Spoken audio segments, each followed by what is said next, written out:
Good morning on Monday, the 20th of January 2025. It's 8 a.m. in the Gambia and therefore coffee time on West Coast Radio. I am Peter Gomez. Thanks for joining us.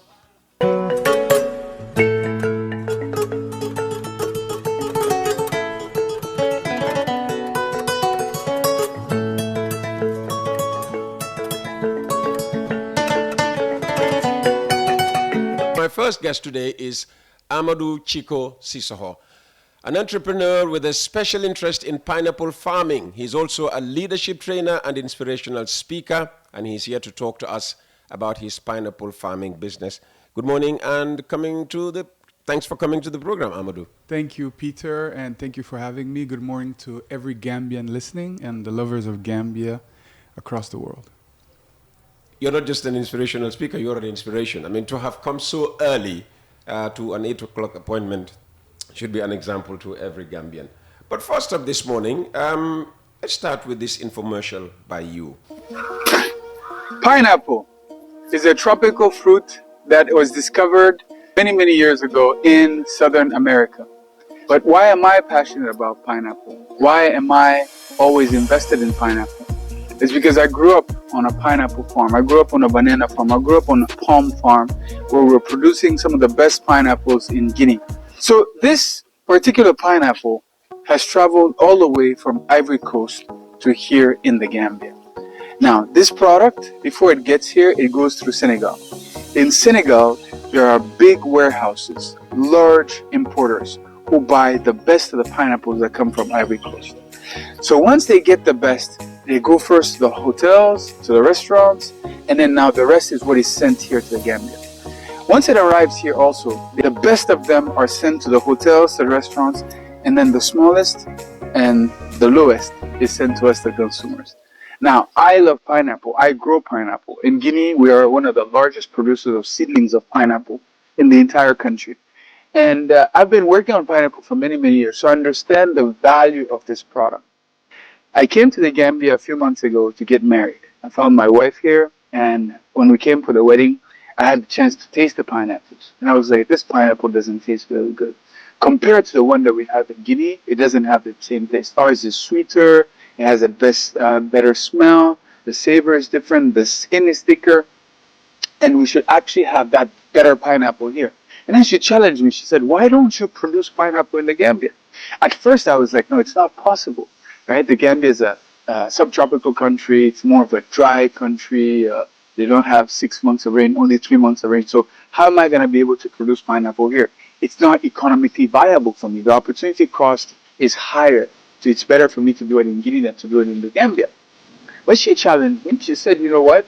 Let's go look at the market. Let's go look at the farmers. Let's go look at the opportunity that exists. And indeed, that's what I did. So for 4 months, I spent my time observing the market here and seeing that every single month, there's a period of the month where there's a lack of fruits, specific tropical fruits in the Gambia.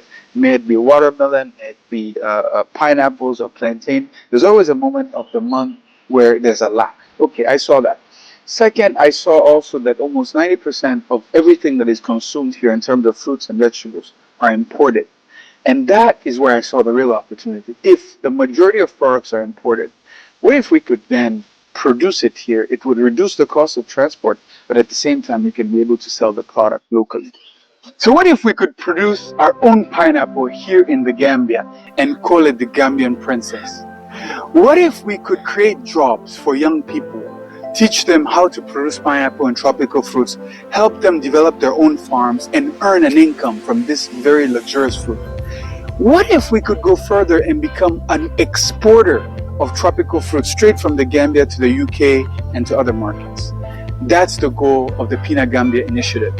We are creating a consortium that is called Gambia Tropics, where we allow you to invest with us in the production, in the transport, and in the distribution of premium pineapple here in the Gambia. We have the expertise from our experience in Guinea, where we have launched a successful initiative. We already have investors from the Guinean diaspora and other countries who have invested with us in pineapple in Guinea. We have the largest stock of seedlings in the country, which we can also use to invest here in the Gambia. So why would we want you to join? It's because one, it's always fun when we're doing it together. So people who have a vision for agriculture for the Gambia, people who have a desire to see their country develop, people who love tropical fruits and want to see their country be able to produce it because it is possible, join us. But also if you're looking at alternative investments, passive investments, where you can place capital and be able to get a return over 2 years, 20% per year, this is the type of opportunity. But three, if you're also someone who wants to invest in agriculture and you want to learn, this is an opportunity to be a part of a team of experts, of passionate people who have done this before and will do it with you again for the benefit of this country. So we want you to get more information, read our investment guide, share it with your lawyers, your friends, your partners, get more information, and together, let's start the tropical revolution of agriculture in the Gambia. You can actually watch the full infomercial on YouTube, where daily edited versions of Coffee Time are now also available. The prospect of Gambia being an exporter of various tropical fruits to Europe and other parts of the world has to be attractive not only to Gambians but Africans all over the place, especially in the diaspora. But talk to me, Amadou, first about this Gambia Princess project, and which has the pineapple at the center of it. Yeah, so initially I didn't have any plans to come and invest in the Gambia, to be truly honest. I had considered... I think you had the biggest plans to invest in the Gambia by coming for a wife here. Oh, yeah, for sure. You can't have a bigger investment than she went and she's one of the first people outside of Guinea and outside of the Guinean diaspora to invest in my project in Guinea. She really believed in it, and I am here in the Gambia doing what I'm doing thanks to my wife, Aisha Saho, and I must say thank you to her. And even here today, it's we know her because we've worked with her. Yeah, she's amazing. So I initially thought that the Gambia was like Senegal, that it was the same type of climate, because the majority of Senegal is more of a Sahelian country. And in Sahel countries, you cannot do tropical fruits because the heat, right? It's too hot. There's not enough water. The cost of the infrastructure just to acclimate seeds would be too expensive. So that was my mindset.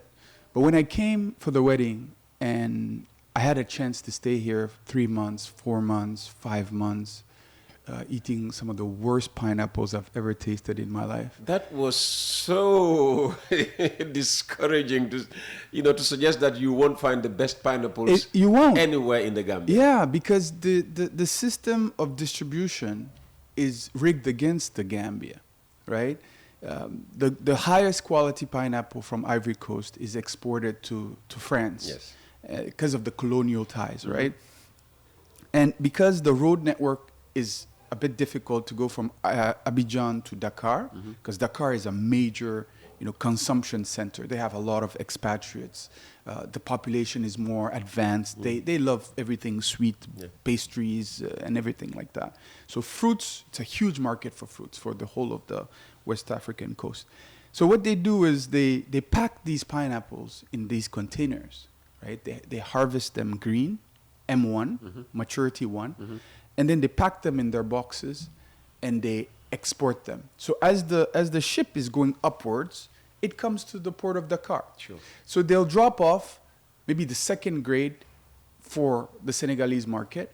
The best ones go to the hotels, the restaurants, because a lot of people like when it looks good, right? Of course. Now, they found that there's actually a market for those small, sickly, ugly-looking pineapples. What otherwise would have been rejects. In their country, they figured out that there's a way to sell that here in the Gambia at the same price as they sell it in Dakar. Same price? Same price. 150 Dakar is maybe 1,500 sefa for a 1 kilo fruit. Here you have less than 1 kilo sold at 150 to 200 to the consumer, right? So they figured that out, and you can't blame them. These are business people. Entrepreneurs. They're looking they for see interest. an opportunity. Absolutely, they right? grab it. I probably wouldn't have done the same because I don't see myself just as an entrepreneur. I see myself as a change maker. So when I saw that, knowing the dynamics of the pineapple industry, knowing the history of pineapple being the king of fruits, I know we're talking here about a luxury product, right? that is highly consumed across the world, but is not produced everywhere in the world. Because when you look at even the map of Africa, if you look at the tropics, you have all these countries at the top of the continent who have built industries that need this fruit in order for them to function. So when I saw that, I said, okay, so this is the first problem. The consumers are paying premium for a lower quality product. That was the first problem. But still, as a business person as well, I have my operations in Guinea. I can't just expand into a country just for the sake of a whim. Mm-hmm. So I told my wife, I said, man, this is terrible. And she said, so what are you going to do about it? I said, well, first let's figure out. Some people say they grow pineapples here. Let's go see the farms that are there. So we asked around, and because I have a very good network of young mentees that I've trained through the Yali network who are here in the Gambia. So they know almost everybody. That's how I was able to go visit one farm, I think somewhere in Sanyang. A very passionate guy who does strawberries. He does many, many different things. And I saw his pineapples, but in tires, right? So me, in my compound on the farm, we plant pineapples as decoration as well. But that's not commercial pineapple, right? You can't make any money from that. But they were trying. And they were like, oh, we don't understand why it's not growing. But I could see immediately what was the problem. Mm. They were getting the seedlings from the crown of the fruit, right? Because that's what you see online. How do you grow pineapples? You buy the fruit, you take the crown, you plant the ground, you nurture the crown. 3 years later, you have a pineapple. 2 years. But what they don't tell you is if the crown comes from a sick fruit, which is mostly what is available here in the Gambia, how are you going to have a healthy child from a sick parent? It's not possible. No. So this plant may not even grow after 2 years. And then others, when may not even grow forever. No, it will grow. It will grow. Really? Because it's very resistant. It's a very resilient crop. But it will take longer than what you expect. And at some point, you'll give up. And if it does grow, can it produce healthy fruit? It can't give you a very healthy fruit. That's literally impossible. It's like, seeds are the basis. It's pointless then. Yeah, it's pointless. But it's fun. It's gardening. It's passion. You can't feed your family from it, but you can have fun. Okay. So I saw that. I said, okay, so this is a seedlings problem. But the same thing, again, I went to Nari. They told me they did a research. Even in the time of Jawara had your former president. He had pineapples on his farm. But at the time, there wasn't a market. There were too many infrastructural challenges. So I saw that. I said, okay. I talked to the researchers. They told me they just needed, water. I said, okay, so let's look at the water issue. You are a country that was built around a river. Think about that, right? A country built around a river. Yep. And wherever you have water, anywhere in the world, you have agriculture. It's just the basis of everything. When you come here and you want to drill a borehole, you don't need to go 140 meters to get water. In Senegal, you need to go deep, deep, deep to get good water. And even if you get water, sometimes the water may be salty. Meaning the water table is higher in the Gambia. The water table is higher in the Gambia than in Senegal. Yeah, than in many other countries and many other regions. So it means as long as you're able to drill a good borehole and you have a solar irrigation system, you can be able to produce any type of tropical fruit in this country. Okay. And then when it comes to the soil, there's no soil that is not amendable, right? Even if you're on rocks, you can bring compost depending on the length of the roots of the plant that you want to grow. You make sure that you have enough soil for those roots to reach the bottom. Let's leave the planting process for a later, conversation. We have only 7 minutes left. You're here to sell an idea. Yes. To attract investment in your idea to transform the Gambia into not only a pineapple exporting country. I mean, that's your main, objective, but also, as you said, an exporter of various types of tropical fruits. I mean, you see us, we consume a lot of melons, for instance, watermelon. So, I mean, what's this idea you want to sell to, Coffee Time listeners, both here in the Gambia and around the globe? My mission here is to help make this country one of the leading exporters of premium pineapples in the world, highest quality pineapple in the world. And how to do that is to be able to produce locally and distribute not to just the Gambian market. The Gambian market is a very easy, accessible market for us. But Senegal for the Gambia is a $60 billion seas market for pineapple. Oh, wow, 60 billion. 60 billion. And the numbers are... Five billion per month. People may say, okay, the number, let's just do some basic math. That's a lot of money. Let's do basic math. Even the revenue authority is not collecting 5 per month. Basic math. So Senegal, Dakar. Let's just do Dakar, because Dakar will be smaller than the 60. Then someone can do for the population. Dakar has 3 million people, right? Yep. Let's say we're focusing on upper middle class, 30% of them, right? That's 900,000 people. Imagine they're buying 1 pineapple per week, times 4, that's times 12. So that's 43,200,000 pineapples. And then we multiply that by $150, just to see. That's 6 billion. Oh, wow. Right? Almost 6.5. 6.5 billion. The distance for that pineapple to leave Ivory Coast to come to Dakar is longer than pineapple grown in Janjambure or in Basse delivered to Dakar. The UK market, since they did the Brexit, they have less restrictions for products than European Union. The Gambia is one of the few countries in West Africa that has a great relationship with all European countries, but doesn't export anything to any of those countries. Oh, dear. Right? The distance from the port of Banjul or from the airport, if it's going premium by freight, to UK is shorter than if you're leaving Abidjan or Lagos. Just over 6 hours, sometimes even under. And you have direct flights. So when you look at the bigger picture, the country is uniquely positioned to be an agricultural hub for export and also for processing. So what do? We create investment models that reduce the risk of investment in agriculture. So we study the market, we find crops that are resistant, that are resilient, and for which we have a unique competitive advantage. In the whole of the continent, there are different varieties of pineapple. The one we have in Guinea is not yet on the global market, but it's one of the sweetest, one of the best smelling pineapples in the world. Guinea itself, my family is in that process. We've been contributing to boost that. But our country is unstable compared to the Gambia. In terms of being able to build an industry, people have to want to invest in your country. Sure. I created an investment model there that got expats. I'm the only one in the country that has expats from different nationalities investing in agriculture in my country. But my country is politically unstable. So I can grow by selling to farmers. But a country like this is a unique opportunity that I've seen nowhere, where you can produce something, but you're importing it. I've never seen it anywhere on the world, where you have the opportunity to develop something, that you can do something, but you're paying someone else. Your money is going out to pay someone else to produce it for you and bring it here. While the Gambians that I've met are some of the smartest people on the continent, I don't see this as a small country. I see this as a great nation, where if the people can also have the same vision and say, we want to also play in the big league.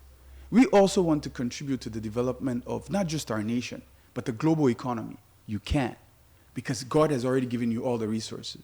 When the British were, designing the map, when the Europeans were, none of us chose which nationality we would be in. They decided. But today we can choose what we want the future of our country to be. And so for me, in my legacy, I'd like it to be written that one day I contributed to making this nation what it can be, for the sake of being married to a Gambian, but also for the opportunity that I've seen. So how can people partner with you to make this dream, become a reality? So we're going about it in 3 phases. So the first phase, we've created an investment guide that details everything about the project. And we started very small. We said 5 hectares and the trade. So we want to bring higher quality pineapple to the Gambia from Guinea without going through Senegal. That the Gambians can have a higher quality pineapple on their market that they can actually be able to buy at an affordable price. That's the first thing. Second, give training and seedlings to farmers here who want to venture into this industry, so that they can have accessible knowledge and the right starting material for them to be able to start. And then the third phase is now large-scale production.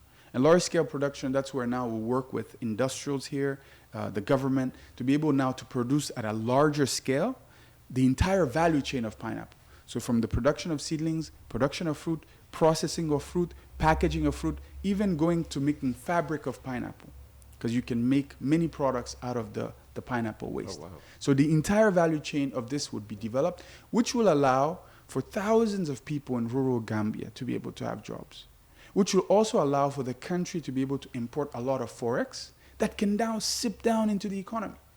A country at the size of this can be transformed through these major projects, but we can't always just rely on government to do it. Absolutely not. So our initiative is private sector led. It's Gambians from the diaspora who are investing as small as 100,000, because Dalasi or dollars? $100,000. Okay. And you buy a bond. The bonds are 20,000. 100,000 bond is the minimum, and you get 20% profit on the bond. It's like a sukuk bond, like an Islamic bond. So the bond is guaranteed by the crop. So we're moving the crops and we're selling the seeds to ensure that we have different revenue models to pay back the investors. Because that's the number one priority, is that we need to pay back the investors. But it also allows for us to build the industry. Because the more the farmers are having the seedlings, they need to buy it once. After 2 years, they have their own seedlings, right? So the first phase is really about mobilizing the capital from the different investors, being able to bring higher quality pineapples to the market, higher quality seedlings to the market produces, and then the third phase is now we go big. Fantastic. I'm sure a lot of people would be interested in this initiative. Do you have a contact number where they can, continue the conversation with you? Definitely. They can find me directly on Facebook, Amadou Chico, Amadou Chico. We have an investment guide. The video is out there. It's on different platforms. We'll keep sharing it. My WhatsApp number is a Guinean line, so it's +224 622 102153. And my Gambian line is 379 3365. Fantastic. Those who will be getting the recording can, always go back and ensure that the numbers are correct. Amadou, thank you so very much for coming. Thank you so very much also for having me. And yes, Amadou is also an expert in human development, agrotourism, and agricultural marketing.